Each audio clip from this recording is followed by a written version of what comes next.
विनय जी, पहले तो नेपाली नववर्ष की बहुत बहुत शुभकामनाएं आपको। Thank you so much.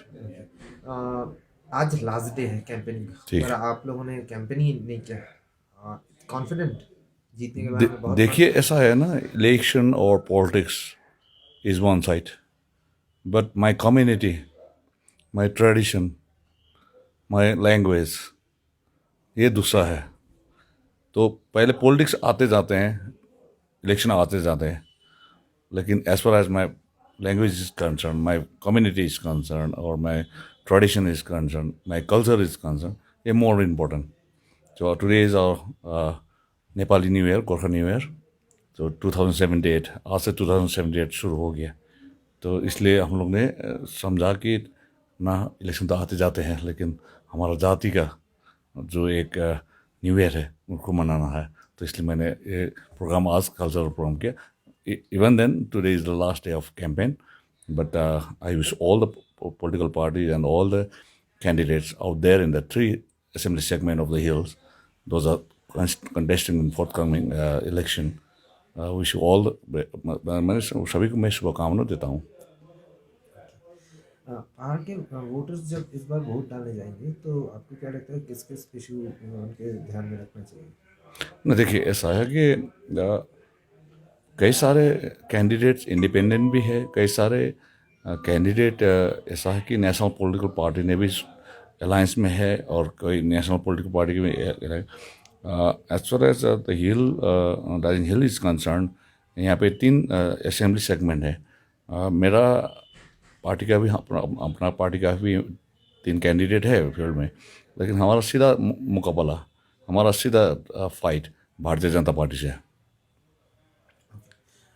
तो गुरुंग जी फैक्टर नहीं है इस बार? देखिए, मैं आपको बता दूं कि BJP is factor as well as the challenge, but as far as Bimal Gurung is concern, वो फैक्टर नहीं है, सिर्फ मेरे लिए चैलेंज है। आप बोल रहे हैं कि इस बार गोरखालैंड इशू कोई ये नहीं है, देख, लेकिन और बिमल गुरुंग बोल रहे हैं कि गोरखालैंड इशू पे ही वोट होगा। तो आपको नहीं लगता है पहाड़ में गोरखालैंड इशू बहुत मायने रखता है? तो आप अगर बोल देते हैं कि गोरखालैंड इशू मतलब नॉन इशू है, तो पहाड़ वासी आपसे रूठ जाएंगे। देखिए ये इमोशनल है। अब अगेन बिमल गुरुंग पब्लिक को इमोशनली ब्लैकमेल कर रहे हैं। अभी जो इलेक्शन हो रहा है, ये स्टेट का असेंबली का इलेक्शन है।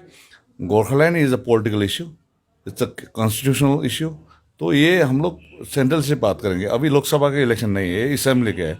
तो जो जो चीज़, जो सब्जेक्ट अगर स्टेट गवर्नमेंट दे सकते हैं, वही हमारा मैनिफेस्टो में है, जो हमने 52 सब्जेक्ट को वहाँ पे डाल दिया है। ठीक है। आप ऐसा है, देखिए यहाँ पे क्या होता है ना, गोरखालैंड तो यहाँ पे म्यूनसिपैलिटी इलेक्शन में भी गोरखालैंड के इशू लेके आए हैं। ये इमोशनल ब्लैकमेल कर रहे हैं। मेरे आपको एक सिंप्लीफाइड वे में बोलता हूँ कि आप हार्डवेयर दुकान में जाके अगर राशन मांगे तो राशन मिलेगा? नहीं मिलेगा। अगर फिर राशन दुकान में जाके आप वो हार्डवेयर का सामान मांगेगा तो नहीं मिलेगा। तो इस बार जो चीज़ जहाँ पे मांगना है वहाँ पे करेंगे ना। इस बार असेंबली का इलेक्शन है, यहाँ पे गोरखालैंड तो है ही नहीं। ये तो कॉन्स्टिट्यूशनल मैटर है, ये पॉलिटिकल इश्यूज है। तो ये हम लोग बात दिल्ली से करेंगे, कैलकाटा से नहीं। जी। कल अमित शाह ने जो रैली किया था, उन्होंने कहा है कि पॉलिटिकल अगर वो पावर में आते हैं तो परमानेंट पॉलिटिकल सोल्यूशन मिलेगा दार्जिलिंग को। तो उन्होंने एक भी बार गोरखालैंड का जिक्र नहीं किया है। आपका क्या टिप्पणी है? देखिए, भारतीय जनता पार्टी या भारतीय जनता पार्टी का जो भी दिग्गज नेताओं हैं, वो डबल स्टैंडर्ड है। प्लेन्स में जाके दूसरा बोलते हैं और हिल्स में आके दूसरा बोलते हैं। अब मैंने उनका रोड शो देखा था, और ए बी आनंद बाजार पत्रिका का एक उसका क्वेश्चन आया था। उन्होंने बोला डिवीजन ऑफ बंगाल नहीं होगा, वो प्लेन्स में कलकत्ता में वो रोड शो में वो बोला था, और गोरखालैंड नहीं होगा। अब यहाँ आके वो फिर बोल दिया कि परमानेंट पॉलिटिकल सोल्यूशन के तहत हम लोग कॉन्स्टिट्यूशन। अब कॉन्स्टिट्यूशन गारंटी वाला परमानेंट पॉलिटिशियन क्या है, वो अभी डिफाइन नहीं किया। क्या है परमानेंट पॉलिटिकल? क्या है? UT, separate district of Gorkhaland, और कोई चीज़ है? ये नहीं बोला। तो ये बात जो बोला है, permanent political solution, constitutional demand हम लोग देने जा रहा है after formation of government in West Bengal. अगर हम लोग का गवर्नमेंट आएगा तो ये तो 2019 में अमित शाह कालिम्पोंग में आके लोकसभा इलेक्शन के दौरान ये बात उस टाइम भी कही थी। आज भी दोबारा अब 1.5 वर्ष में अब तक नहीं हुआ, तो फिर आप आज जाके बोला। देखिए ये सब मैनिपुलेट कर रहे हैं। जब इलेक्शन के दौरान में भारतीय जनता पार्टी को और उनका लीडर लोग को, दार्जिलिंग को और गोरखाओं को याद आते हैं, इलेक्शन ख़त्म होने के बाद में वो भूल जाते हैं, और उनका नज़रिया गोरखाओं के ऊपर में अच्छा नहीं है। ठीक है, तो इसलिए पहले 11 कम्युनिटीज़ को ये ट्राइबल स्टेटस देने के बाद था, वो भी नहीं हुआ ऐसा। तो क्या आपको क्या लगता है कि आपने जो कहा कि वो डबल स्टैंडर्ड है, तो पहाड़ के जो वोटर्स है वो ये डबल स्टैंडर्ड को समझेंगे और आपके साथ रहेंगे? देखिए, जो 2019 तक का वोटर्स का माइंडसेट था, मेंटालिटी था, अभी 1.5 वर्ष में बहुत चेंज हो गया है। सो इस चेंजेस को मैं रेस्पेक्ट भी करता हूँ। और आने वाला ये 17 तारीख जो होने जा रहा है इलेक्शन, और 2 तारीख जो काउंटिंग है, आपको मिलेगा अच्छा रिजल्ट, हमारा पार्टी का कैंडिडेट को ही मिलेगा। पहाड़ में कुछ दिन पहले तक ये सुनाई दे रहा था कि आपके और विमल गुरुंग के साथ बातचीत चल रहा है, और तो आप लोग शायद एक ही कैंडिडेट को सपोर्ट करेंगे, लेकिन वो अगर हो जाता, वो हुआ नहीं, तो आपको नहीं लगता है कि मतलब वोट का जो बंटवारा है ये रोका जा सकता ना ना ना, जो मिलने का बात है ये फेक न्यूज़ था, किसी एक सोशल मीडिया में दिखाया गया था। ये हमारा मिलने का चांस ही नहीं है। मैंने लास्ट ईयर तो तब 21 अक्टूबर में उनको दिखाया गया कलकत्ता में। उसके बाद में जब हम लोग का 99 नवंबर में मीटिंग था, 3 नवंबर में, 2 तारीख से मैंने अपना जुबान खोल दिया और बोल दिया कि हम लोग उनका साथ में कोई पॉलिटिकल प्लेटफॉर्म और ये एडमिनिस्ट्रेटिव प्लेटफॉर्म शेयर नहीं करेंगे, ये मैंने बोला था। ठीक है, अब ये आज तक भी जारी है, क्योंकि बात ऐसा है कि आज मिलने का कोई गुंजाइश भी नहीं है, चांसेस भी नहीं है, बिकॉज अब आफ्टर लॉन्ग गैप, अभी 3.5 वर्ष हो गया कि पहाड़ में पीस है, स्टेबिलिटी है, सभी को सिक्योरिटी है। अब मैं आई एम कॉन्सेंट्रेटिंग इन पहाड़ का पीस में, शांति में मैं कंसंट्रेट कर रहा हूँ। यहाँ का स्टेबिलिटी होना चाहिए। यहाँ का जितना भी लोग है, पहाड़ का लोग जितना भी है, चाहे गोरखा हो चाहे अगोरखा हो, जो दूसरा कम्युनिटी में, उनको सेफ्टी मिले, यहाँ पे सिक्योरिटी मिले, वो इससे आगे नहीं था। तो मैं इस बारे में चिंतित हूँ। ठीक है, अब बिमल गुरुंग जी जब आ गया, आने के बाद में उनका एक एक आपका वीडियो फुटेज देखिए, आप उनका पब्लिक मीटिंग में जाके जो बोला है स्पीच में, वो देखिए, वो डिस्ट्रक्टिव है। पहले जो डिस्ट्रक्टिव माइंड था, आज भी वो डिस्ट्रक्टिव माइंड है। अब मैं कंस्ट्रक्टिव माइंड हो गया।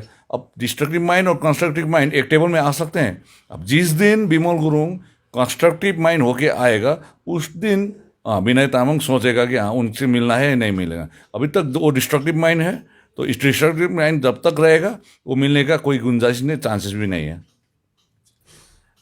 इस बार पहाड़वासी बिना फैक्शन को क्यों वोट दें, आपको क्या लगता देखिए, मैंने बताया ना, they want piece, they want stability, they want prosperity.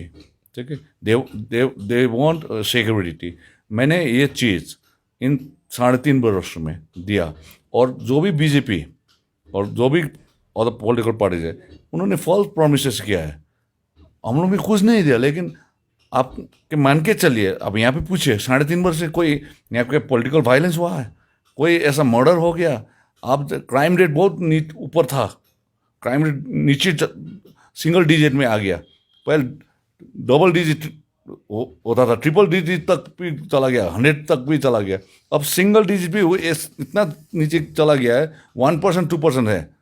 हाँ, सबसे क्राइम नहीं होने वाला जगह अभी अगर इंडिया में अगर ढूंढा जाएगा तो दार्जिलिंग पहाड़ी मिलेगा। तो because of this thing they are supporting our candidates out here in Darjeeling hills. है?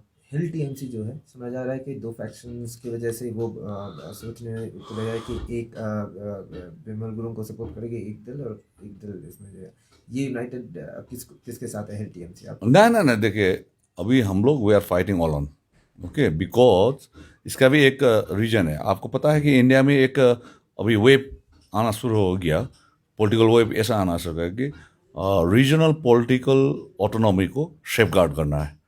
तो आज मैंने दार्जिलिंग का पहाड़ में जितना पॉलिटिकल पार्टी है, regional political party, either they are affiliated to BJP और टीएमसी और सम ड्यूरिंग दिस इलेक्शन।